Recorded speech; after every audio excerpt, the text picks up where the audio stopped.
Assalamualaikum warahmatullahi wabarakatuh. Perkenalkan, nama saya Lola Sapitri, NIM 4012111012. Pada kesempatan kali ini saya akan menjelaskan mengenai apa itu pemerintahan daerah dan otonomi daerah.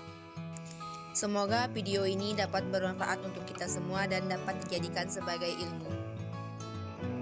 Materi pertama yaitu mengenai desentralisasi di Indonesia.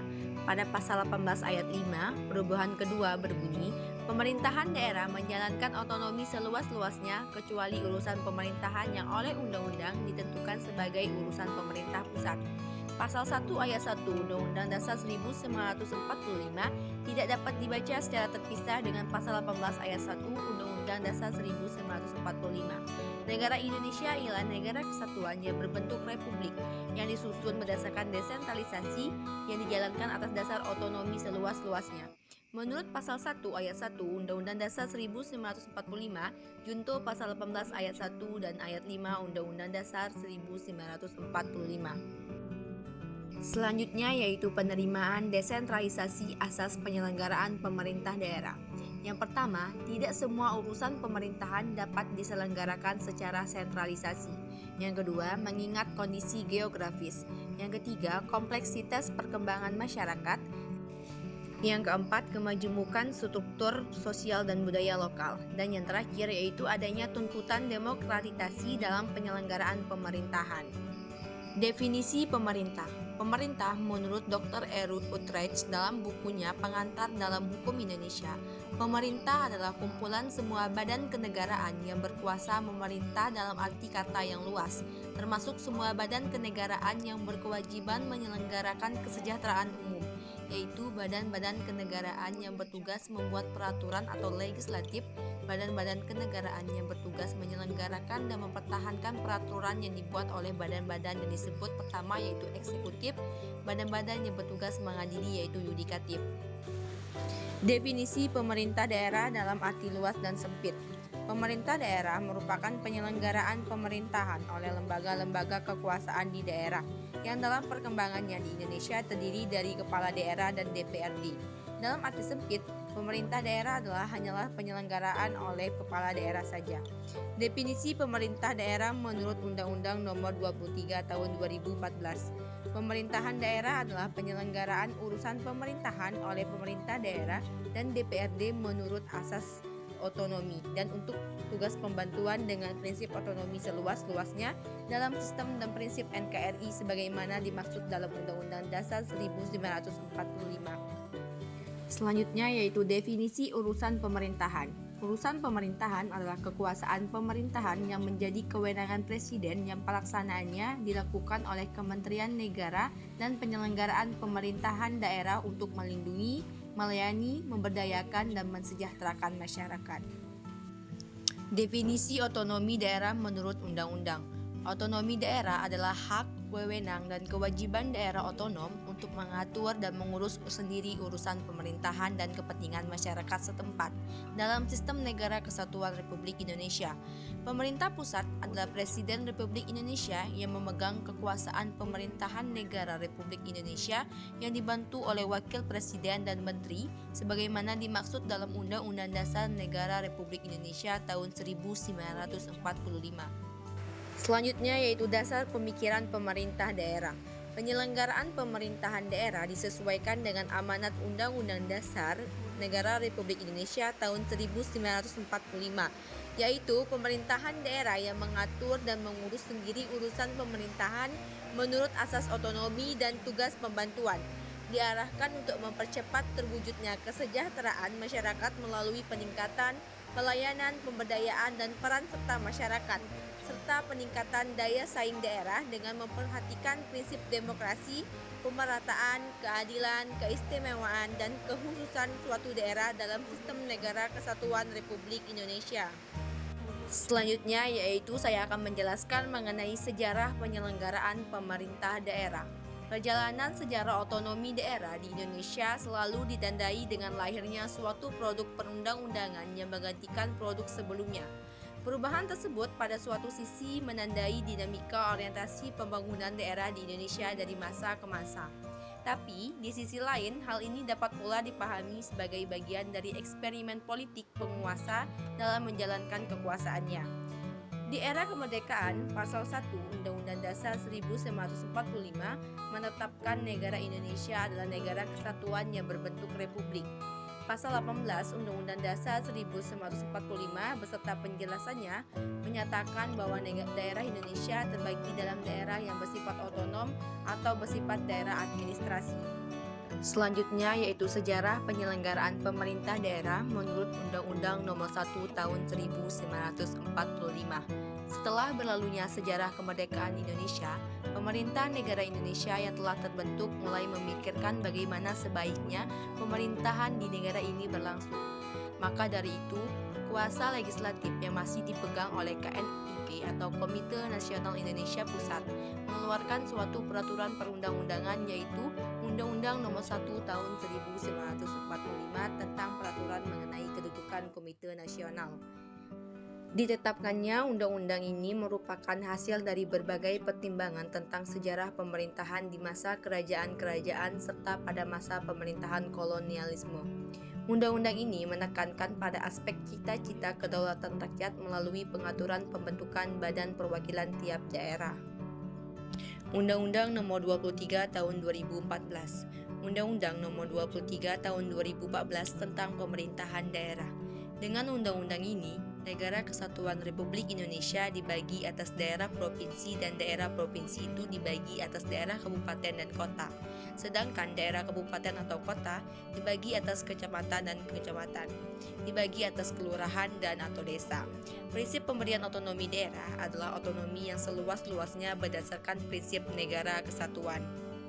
Selanjutnya yaitu pembagian urusan pemerintahan. Di dalam undang-undang ini disebutkan adanya 3 golongan urusan pemerintahan. Yang pertama yaitu urusan pemerintahan absolut, yang kedua urusan pemerintahan kongruen, yang ketiga urusan pemerintahan umum. Terjadinya pasang surut otonomi daerah yang disebabkan oleh adanya tarik-menarik kewenangan di antara pemerintah pusat dengan pemerintah daerah yang digambarkan dalam pendulum sentralisasi atau desentralisasi. Selanjutnya, otonomi daerah di era globalisasi. Otonomi daerah di era globalisasi terbagi menjadi 4. Yang pertama yaitu desentralisasi politik, yang kedua desentralisasi administrasi, yang ketiga desentralisasi fiskal, dan yang keempat desentralisasi ekonomi. Keempat desentralisasi ini merupakan pembentukan dari otonomi daerah, yang dimana desentralisasi politik, desentralisasi administrasi, dan desentralisasi fiskal merupakan bentuk wujud dari desentralisasi ekonomi. Selanjutnya saya akan menjelaskan mengenai bentuk-bentuk desentralisasi. Yang pertama ada dekonsentrasi. Dekonsentrasi merupakan penyerahan atau pelimpahan wewenang dari pemerintah pusat kepada pemerintah daerah yang bertujuan untuk meningkatkan efisiensi dan efektivitas penyelenggaraan pemerintahan. Asas dekonsentrasi ini bertujuan yang pertama yaitu untuk meningkatkan efisiensi dan efektivitas pemerintahan. Yang kedua yaitu pengelolaan pembangunan dan pelayanan umum. Yang ketiga menjaga komunikasi sosial dan budaya. Yang keempat menjaga keharmonisan pembangunan nasional. Dan yang terakhir yaitu untuk menjaga keutuhan Negara Kesatuan Republik Indonesia, gubernur sebagai wakil pemerintah pusat, pelayanan pajak dan dinas perhubungan. Yang kedua yaitu delegasi. Delegasi merupakan pelimpahan wewenang pemerintahan dari satu organ pemerintahan kepada organ pemerintahan lainnya. Unsur-unsur delegasi yang pertama ada tugas atau responsibility, kekuasaan atau authority, dan pertanggungjawaban atau accountability. Delegasi sebagai contohnya yaitu yang pertama, kepala daerah diberikan kewenangan dalam pelayanan publik. Yang kedua yaitu PDAM berwenang mengatur lembaganya. Yang ketiga, devolusi. Devolusi merupakan pelimpahan otoritas fungsi-fungsi tertentu dari pemerintahan pusat pada unit di bawahnya atau daerah untuk dilaksanakan secara mandiri dalam pengambilan keputusan, keuangan, dan manajemen. Devolusi sendiri memiliki karakteristik. Yang pertama, pemerintah daerah memiliki otonomi penuh dan kebebasan. Yang kedua, pemerintah daerah memiliki wilayah dan kewenangan hukum yang jelas. Yang ketiga, pemerintah daerah diberikan kekuasaan yang cukup untuk menjalankan semua fungsinya. Yang keempat, pemerintah daerah menjadi institusi yang melayani kebutuhan masyarakat. Dan yang terakhir, adanya hubungan timbal balik saling menguntungkan serta koordinasi yang efektif antara pusat dan daerah. Contoh dari devolusi ini sendiri yaitu pemerintah daerah memiliki otoritas pusat. Yang keempat ada partnership. Partnership atau kemitraan adalah bentuk kerjasama antara dua belasan dasar kesepakatan. Prinsip kerjasama, kesetaraan, keterbukaan, kepercayaan, dan hubungan timbal balik yang saling menguntungkan. Contoh dari partnership ini atau kemitraan yaitu Public Private Partnership atau PPP pada pasal 5 Perpres nomor 38 tahun 2015 yang mengatur mengenai transportasi, jalan, air, minum, dan lain-lain. Yang terakhir yaitu privatisasi. Privatisasi merupakan pelimpahan otoritas dalam perencanaan dan tanggung jawab atas administrasi tertentu kepada organisasi swasta. Pengalihan kepemilikan dari milik umum menjadi milik pribadi yang diatur dalam Undang-Undang Nomor 19 Tahun 2003 tentang BUMN atau Badan Usaha Milik Negara. Privatisasi adalah penjualan saham persero baik sebagian maupun seluruhnya kepada pihak lain dalam rangka meningkatkan kinerja dan nilai perusahaan, memperbesar manfaat bagi negara dan masyarakat, serta memperluas kepemilikan saham oleh masyarakat. Aset negara yang dikelola oleh badan usaha milik negara dijual sahamnya ke umum atau swasta asing. Selanjutnya penjelasannya mengenai landasan konstitusional otonomi khusus. Pada pasal 18B, negara mengakui dan menghormati satuan-satuan pemerintahan daerah yang bersifat khusus atau bersifat istimewa. Daerah yang bersifat khusus atau bersifat istimewa yang diatur dengan undang-undang.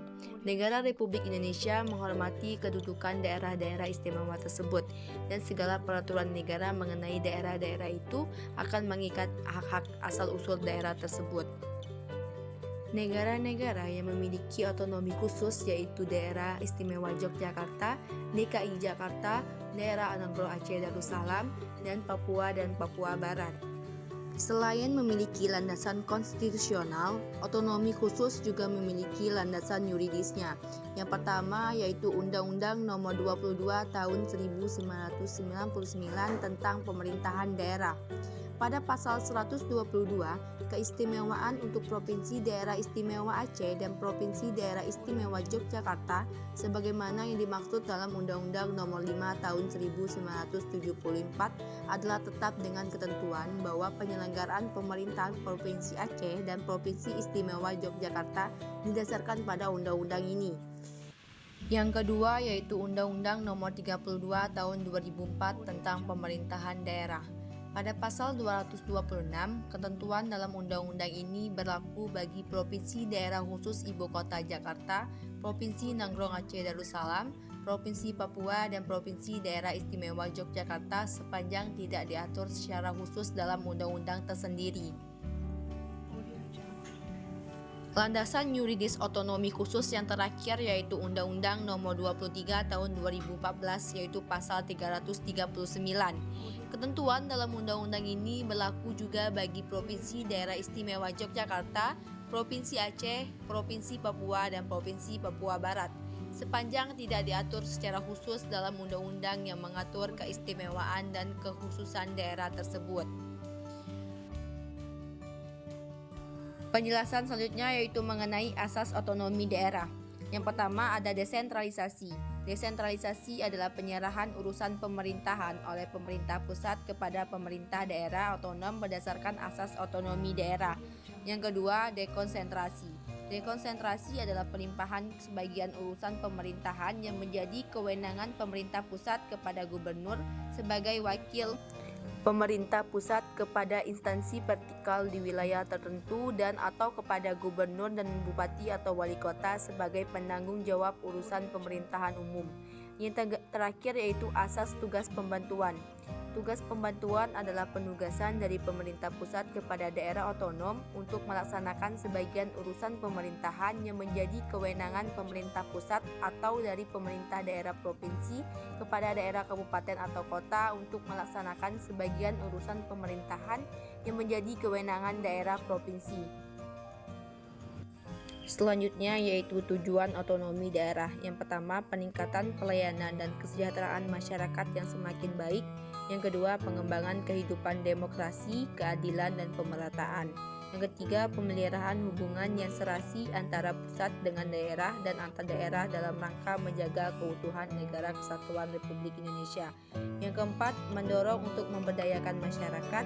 Dan yang terakhir, untuk menumbuhkan prakarsa dan kreativitas, meningkatkan peran serta masyarakat, dan mengembangkan peran dan fungsi DPRD. Yang terakhir yaitu prinsip pelaksanaan otonomi daerah.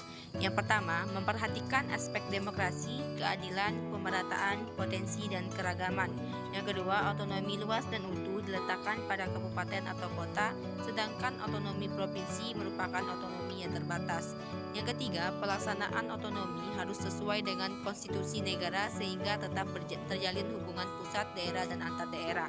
Yang keempat, harus memperhatikan kemandirian daerah otonom serta dalam kabupaten atau kota tidak ada lagi wilayah administratif.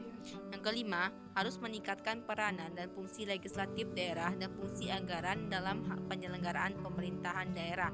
Dan yang terakhir, asas dekonsentrasi diletakkan pada provinsi sebagai wilayah administrasi untuk melaksanakan kewenangan pemerintahan tertentu yang dilimpahkan kepada gubernur.